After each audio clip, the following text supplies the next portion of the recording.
Winter's coming, and millions of families across America are staring at their gas bills with a sinking feeling in their stomach.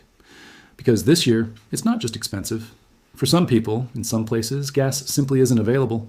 Supply chains are stretched thin, prices are climbing every single month, and there are entire neighborhoods where people are being told to wait weeks just to get a tank refilled.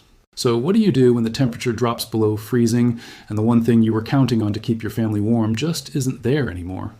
That's the question that changed everything for one ordinary homeowner, and it's the question we're going to answer together in this video. Because here's the thing nobody is talking about on the news. While big energy companies argue about pipelines and politicians argue about policy, regular people are quietly going back to basics. They're rediscovering something that our grandparents knew instinctively, something that got pushed aside the moment gas heating became cheap and convenient. And now that convenience is gone for a lot of households, people are relearning old lessons the hard way. But here's the twist. What used to be seen as old-fashioned, even a little bit desperate, is now being seen in a completely different light. Because it turns out, with a few smart tweaks, this old method doesn't just survive the cold. It can outperform what you were using before, and it costs next to nothing to build. Stick with me here, because before we get into exactly how this works, I want you to understand why this matters right now, in this exact moment, more than at any other point in the last few decades. Energy is not just a household expense anymore. It has become one of the biggest economic pressures facing average families. When heating costs eat up a huge chunk of a paycheck, that's money that isn't going toward groceries, toward savings, toward anything that actually builds a future. And when there simply isn't enough gas to go around, that pressure turns into something else entirely. It turns into a real physical problem. Cold homes, frozen pipes, sick kids. This is not some abstract economic story happening far away from you. This is happening on ordinary streets and ordinary homes, to people who did everything right and still got caught off guard. Now, if you're new to this channel, we call ourselves Boring Economic Update, and I promise you, despite the name, there is nothing boring about what we're going to cover today. We take the big, confusing economic stuff happening around the world, and we break it down into something that actually matters to your life, your wallet, and your home. And if that sounds like something you want more of, now is the perfect time to hit that subscribe button, because we're about to walk through something that could genuinely save you hundreds, maybe thousands of dollars this winter, and you don't want to miss what comes next. So let's get back to the story. Picture a small house somewhere in a cold northern state where the gas company sends a letter saying deliveries are delayed indefinitely. No specific date, no promises, just delayed. The homeowner, a man in his 40s, starts doing what most of us would do. He calls around. He checks prices for portable electric heaters, and the sticker shock nearly knocks him over because everyone else in his town had the same idea at the same time, and prices shot up overnight. Supply and demand, the oldest economic lesson there is, playing out right in front of him in real time. He starts looking into alternatives, and that's when he stumbles onto something that most people forgot even existed. An old-style oil heater, the kind that doesn't need electricity to run, doesn't need a gas line, and can be built almost entirely from things sitting around in a garage or a scrapyard. At first, he's skeptical. It sounds like one of those internet myths, something that looks great in a video but falls apart the moment you actually try it at home. But the deeper he digs, the more he realizes this isn't some fringe idea. This is based on principles that have been used for generations, in homes, in workshops, even in emergency shelters. The idea is simple on the surface. You take a small amount of oil, you create a controlled, steady burn, and you use basic materials to capture and spread that heat efficiently through a room. No complicated wiring, no dependency on a utility company flipping a switch somewhere miles away. Just a self-contained system that keeps working as long as you keep feeding it fuel. But here's where it gets interesting, and here's the part that made this story worth telling. This isn't just about staying warm. It's about what this shift represents on a much bigger scale. When enough people start building their own heating solutions, when enough households stop depending entirely on centralized gas and electric systems, that changes the entire economic conversation around energy. It shifts power, quite literally, away from massive utility companies and back into the hands of individual families. And that is a much bigger story than one man in one cold house. That is a pattern we are starting to see repeat itself across the country, and honestly, across the world. Now, before we go further, I want to be clear about something. This video is not about telling you to abandon modern heating or throw caution to the wind. What we're exploring here is about understanding your options, understanding the economics behind why this old method is suddenly relevant again, and understanding the smart way people are adapting when the systems they used to rely on start to fail them. Because that's really what this channel is about. Not fear, not panic, just a clear look at what's actually happening in the economy and how real people are responding to it. So back to our homeowner. He starts gathering materials. Nothing fancy, nothing expensive. A metal container he already had lying around from an old project. Some scrap piping that had been sitting in his garage for years, completely forgotten. A wick made from material most people would throw straight into the trash without a second thought. And here's the part that surprised him the most. The total cost of everything he used came to less than what he would have spent on a single tank of gas, less than what a lot of people spend on a single dinner out. And yet, what he ended up building didn't just produce heat. It produced something that started out performing methods he had used his entire life. But how exactly does something built from scrap outperform a professional heating system? What was different about the way he put it together that made it not just work, but work well? That's exactly where we're headed next. And trust me, the details are going to surprise you. Because the real breakthrough wasn't in finding rare materials or expensive parts. It was in understanding 3 specific principles that most people get completely wrong when they try something like this on their own. So let's talk about those 3 principles, because this is where the story really starts to shift from interesting idea to wait, I could actually do this myself. The first thing our homeowner discovered, almost by accident, was that most people who try to build a simple oil heater make one critical mistake right at the start. They focus entirely on the container. They think the secret is in finding the perfect can, the perfect drum, the perfect shape, but that's not where the real performance comes from. The real performance comes from airflow. Heat needs oxygen to burn cleanly and steadily, and if you don't understand how to control that airflow, you end up with something that either burns out too fast or produces more smoke than warmth. Once he understood this, everything changed. He wasn't just building a container that held burning oil. He was building a system that controlled exactly how much air reached the flame, which meant he could control exactly how much heat came out and for how long. The second principle was something even simpler and, honestly, almost embarrassing in how obvious it seemed once he saw it. Heat retention. Most makeshift heaters lose the majority of their warmth straight up into the air, wasted, gone, doing nothing for the room. But by adding a simple secondary layer around his main heat source, using scrap metal he had originally planned to throw away, he created something that worked almost like a radiator. Instead of heat escaping upward and vanishing, it spread outward, slowly, steadily, warming the actual space around it instead of just the ceiling. This is the same basic principle used in radiator systems that cost hundreds of dollars, except he built his version for next to nothing, using parts most people would never think twice about. And the third principle, the one that really turned this from a backup plan into something genuinely impressive, was fuel efficiency. He realized that the type and preparation of the oil he used made an enormous difference. Certain approaches burned fast and hot but wasted most of the energy. Other approaches burned slow and steady, releasing heat gradually over hours instead of minutes. Once he adjusted his setup to prioritize that slow, steady burn, he found that a small amount of oil could keep his room comfortably warm for far longer than he expected. Suddenly, this wasn't just an emergency backup. It was starting to look like a legitimate, ongoing alternative, one that didn't leave him vulnerable to gas shortages, price spikes, or supply chain problems ever again. Now here's where the story takes an interesting turn because word started to spread. He mentioned what he'd built to a neighbor, half joking, not expecting much of a reaction. But the neighbor's eyes lit up because that neighbor had been dealing with the exact same gas delivery delays, the exact same rising costs, the exact same fear of what winter might bring. Within a week, 2 more neighbors had built their own versions. Within a month, it wasn't just a neighborhood thing anymore.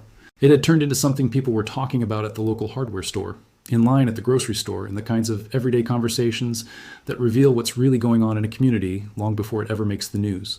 And this is the part of the story that connects back to the bigger economic picture we touched on earlier. Because what happened in that one small neighborhood is a miniature version of something happening across the entire country right now.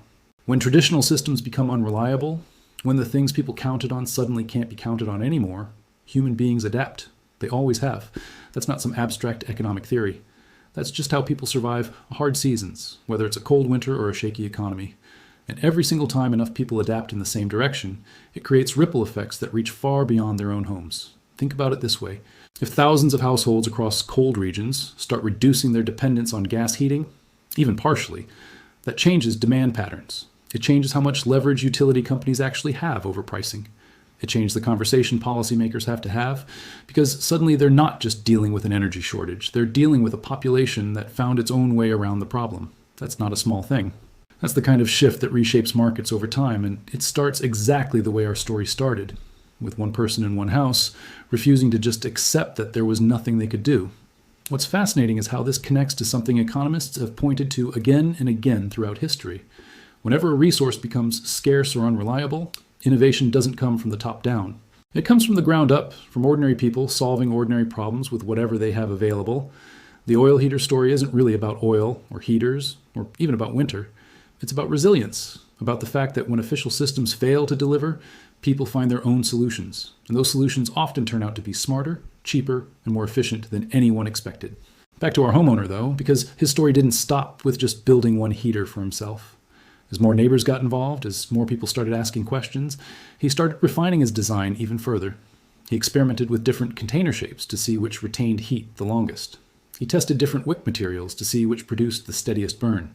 He adjusted the airflow controls again and again until he found a setup that felt almost effortless to maintain, something that didn't require constant attention, something that just worked quietly in the background of daily life, the same way a furnace does, except this one didn't care whether the gas truck showed up or not. And this is where the real transformation happened, not just in his heating setup, but in how he thought about his own home, his own independence, and his own relationship with the systems he used to take for granted.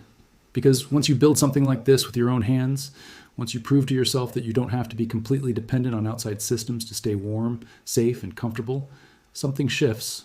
You start looking at other parts of your life the same way. You start asking what else you've been taking for granted, what else could be disrupted overnight, and what else you could quietly, calmly prepare for, without panic, without fear, just with a clear understanding of how these systems actually work. That shift in mindset is really the heart of this story, and it's exactly why we wanted to bring it to you today. Because the specific details of how to build this heater matter, and we're going to walk through exactly how it comes together in the next part. But the bigger lesson, the one that applies no matter where you live or what your specific situation looks like this winter, is that understanding the economics behind these shortages gives you power. It gives you options.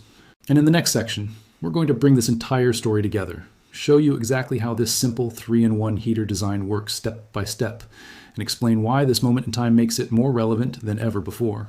Now let's bring this all together because everything we've talked about so far leads to this exact moment, the moment where this stops being just a story about one homeowner and starts being something you can actually picture doing yourself.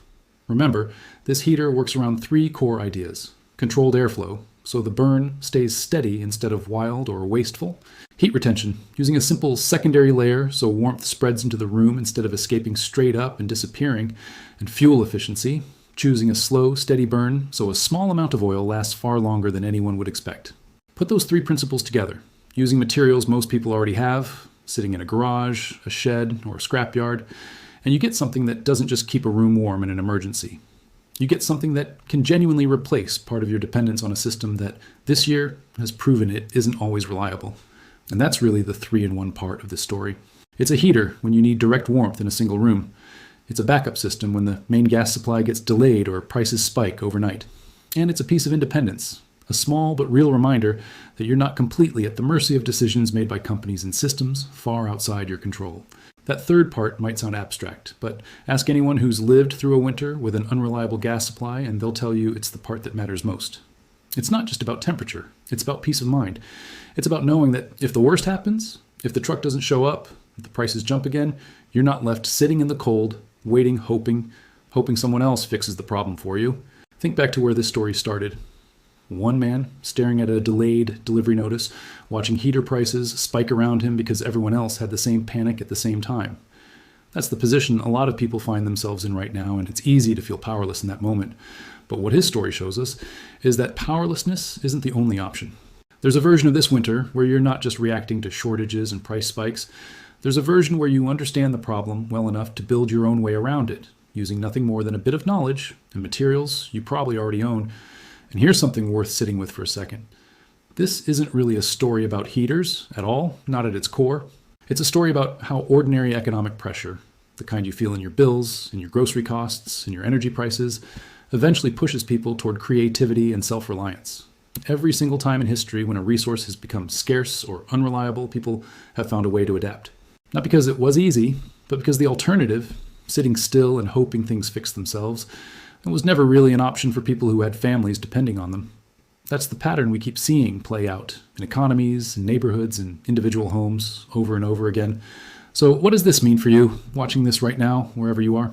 Maybe you're not dealing with a gas shortage this exact moment. Maybe your heating is working fine, your bills are manageable, and this all feels a little bit distant. But that's exactly the moment to pay attention, because the households that come out ahead during hard seasons are almost never the ones scrambling at the last minute. They're the ones who understood the pattern early, who saw where prices were heading, who saw how supply chains were tightening, and who quietly prepared before the panic hit everyone else at once. That's not fear-mongering. That's just how markets work. And that's exactly why we cover stories like this one on this channel. Because understanding the economics behind your everyday life gives you an advantage that most people simply don't take the time to build. Our homeowner's story didn't end with just one heater working in one room. It became a small movement in his neighborhood. A handful of families who decided they weren't going to sit around waiting for prices to stabilize or trucks to show up on schedule. They took a problem that felt completely out of their control and turned it into something they could build with their own two hands, using scrap, using patience, and using a little bit of understanding about how heat actually works. And in doing that, they didn't just stay warm. They took back a small piece of control in a winter that felt, for a lot of people, completely unpredictable. That's the story we wanted to bring you today. And honestly, it's a story that's going to keep repeating itself in different forms all across the country as energy pressures continue to build. The specific solution might be a heater this winter. It might be something else entirely next year. But the underlying lesson stays exactly the same. When you understand the economics behind the systems you depend on, you stop being a passenger in your own life. And you start being someone who sees problems coming and prepares for them calmly, quietly, and effectively, long before everyone else even realizes there's a problem at all. Now, if this story hit home for you, if you felt even a little bit of that pressure this year, watching prices climb, watching supply chains wobble, wondering what happens if the systems you count on stop being reliable, I want you to do something for me right now. Drop a comment below and tell me what's happening where you live. Are you seeing gas delays? Are your energy bills climbing faster than they used to? I read every single comment, and honestly, some of the best stories we cover on this channel come directly from things you share down there. And if this video gave you something to think about, something worth passing along to someone else who might be dealing with the exact same pressure this winter, share it with them. Send it to a friend, a family member, anyone who might need to see this before the cold really sets in. That's how stories like this actually help people. Not by staying locked in one video, but by reaching the people who need it most, right when they need it most. Stick around, subscribe if you haven't already, and I'll see you in the next one, where we're going to keep breaking down exactly what's happening in this economy, one clear, honest story at a time.